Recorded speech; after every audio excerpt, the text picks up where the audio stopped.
Mike Salamanovich, who was my first UPM on Homefront, used to make me cry every day because I was a kid and I didn't know what I was doing. And I was, not because I was a kid, just because I didn't know how to deal with a gruff old guy that's been in the business since the 30s and he knew everything. I mean, he was phenomenal. And I ended up loving him so much, like he was my grandpa.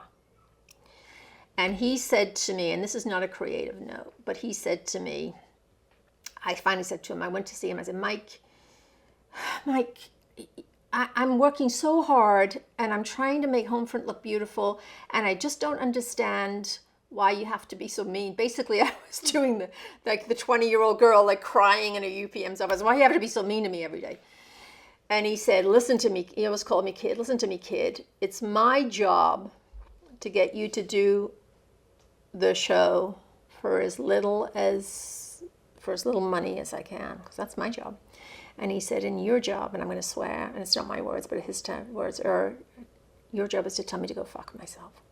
He said, so what you need to learn is to have a backbone, be strong, and look, he was this gruff old guy, and he was literally old school filmmaking. But I would say to young people now, you would say it differently now. You would say, believe in yourself, be strong, communicate well, be an advocate for your department. If you feel like you're not getting what you need, go and then say, I really need this, this, and this to make this work.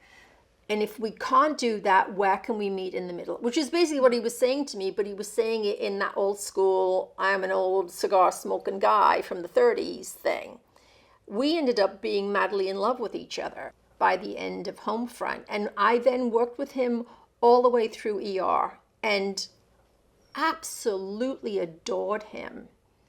But he was tough, and his toughness taught me to be tough.